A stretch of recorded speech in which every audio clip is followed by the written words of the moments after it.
Assalamualaikum warahmatullahi wabarakatuh. Perkenalkan, nama saya Nabila Fabriza Putri dari kelas 1C dengan NIM 2523250046, mata kuliah Pendidikan Pancasila dan Kewarganegaraan. Saya di sini akan menjelaskan demokrasi. Demokrasi kekuatan di tangan Anda, membangun kesadaran dan partisipasi dalam demokrasi. Pengantar demokrasi.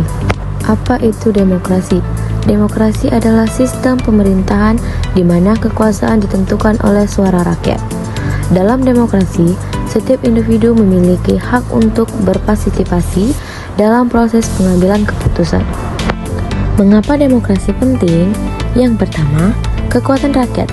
Karena rakyat memiliki suara dalam keputusan, memberikan kekuasaan kepada rakyat untuk menentukan nasib bangsa mereka sendiri, menciptakan pemerintahan yang akuntabel dan transparan, serta menjamin kebebasan dan kesetaraan bagi semua warga negara. Yang kedua, perlindungan hak, karena menjamin hak dan kebebasan individu, menyediakan kerangka kerja yang memastikan hak-hak dasar warga negara dilindungi melalui hukum, kebebasan berpendapat, dan partisipasi politik.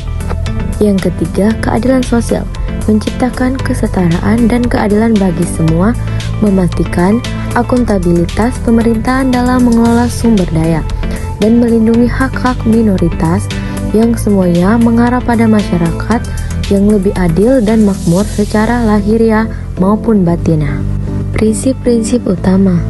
Yang pertama, kedaulatan rakyat. Kekuatan ada di tangan rakyat.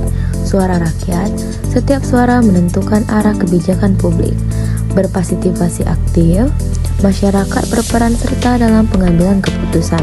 Keberagaman pendapat, berbagai perspektif memperkaya diskusi demokrasi. Tanggung jawab warga, warga harus menjaga dan menggunakan hak. Kedua, kesetaraan politik. Setiap suara memiliki nilai yang sama. Hak suara universal, setiap warga negara berhak untuk memberikan suara. Partisipasi aktif, semua orang harus terlibat dalam proses demokrasi. Keberagaman suara, berbagai latar belakang memperkaya suara kolektif masyarakat. Keadilan sosial, kesetaraan dalam hak suara mendukung keadilan sosial. Yang ketiga, aturan hukum. Tidak ada yang kebal hukum.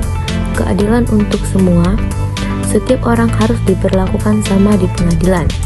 Penegakan hukum, hukum harus ditegakkan tanpa pilih kasih atau dikriminalisasi. Perlindungan hak asasi, hukum melindungi hak-hak individu dan kebebasan. Akuntabilitas penyalahgunaan, penyalahgunaan kekuasaan harus ditindak secara adil. 4. Aturan mayoritas, menghormati hak minoritas di demokrasi. Suara untuk semua, setiap warga negara memiliki hak suara yang sama. Perlindungan hak minoritas. Hak minoritas dilindungi untuk mencegah penindasan. Keseimbangan kekuasaan, memastikan keputusan tidak merugikan kelompok kecil. Mendorong diskusi. Diskusi terbuka membantu menghormati perbedaan pandangan. Jenis-jenis dan contoh demokrasi. Yang pertama, demokrasi langsung. Dalam demokrasi langsung, rakyat ikut serta secara langsung dalam pengambilan keputusan. Contohnya, termasuk pemungutan suara untuk undang-undang. Dengan keputusan yang diambil secara langsung, suara rakyat memiliki pengaruh besar. Namun, sistem ini bisa sulit diterapkan dalam negara besar. Yang kedua, demokrasi perwakilan. Dalam demokrasi perwakilan, rakyat memilih wakil untuk membuat keputusan atas nama mereka. Contohnya adalah pemilihan anggota parlemen dan presiden.